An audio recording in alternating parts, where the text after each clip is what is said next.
ल पानी लिन आउने र भाइ गाउँमा पानी तन्नै छ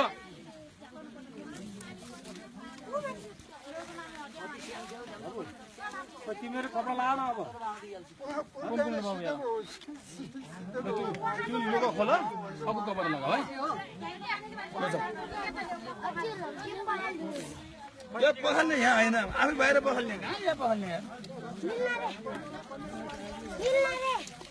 मामा यो पानीको बारेमा भनिदिनु पर्यो कि यो पानीको बारेमा कतिको हतार चाहिँ पछाडि पठाउने म भनिदिन्छु यसको यो भनेको तामा हो यो विश्वकर्मा भगवानले बनाएको भाँडा हो विश्वकर्माले बनाएको भाँडा हो यो तामाको भाँडा हो यो भाँडा भनेको यो निचो जाति दमक यो हामीले आरी भन्छन् तर आरी होइन यो दमक हो जो दमक भनेको ढोल बजाउने ढुङ ढुङ गर्छ नि हो त्यो हो हाम्रो यो ऋषिहरूको सबैको उनीहरू चाहिँ भगवानको उसमा चाहिँ 9 दिन 7 दिन 7 रातसम्म उनीहरूले तपस्या गर्ने यो दमक बजाउँदै हिँड्दाखेरि दमक मान्छे चाहिँ थलनाला भएर लोटपोट भएर गयो मर्यो तर दमक उठेर यहाँ आयो सत्यको दमक हो एउटा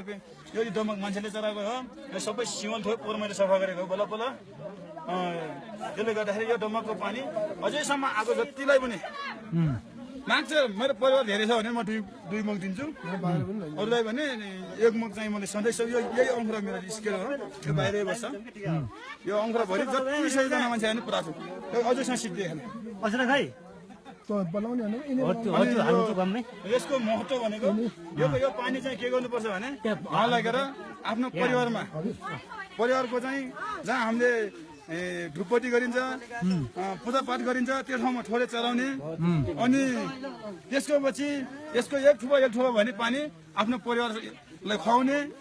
तपाईँले प्रसाद पुर्याउन सकेन मैले भिखारीका जानुभएको थियो तपाईँले प्रसाद ल्याउन सकेन तर तपाईँको पैसा मेरोसँग पानीको यो पञ्चामृत ल राख्नुहोस् भने यति दियो भने नि यो पञ्चामृत सरोवरको महत्त्व छ यो पानी यता नहाल्नु मामा यता चाहिएको मामा के हो यो हजुर यताको बारेमा यो दुईटै एउटै हो एउटै हो व्यक्तिले चलाएको हो यो एउटा व्यक्तिले यो एउटा चाहिँ सृष्टि हो यो कुन चाहिँ हो यो होला सृष्टि यो चाहिँ व्यक्ति रहेछ यो चाहिँ सृष्टि धन्यवाद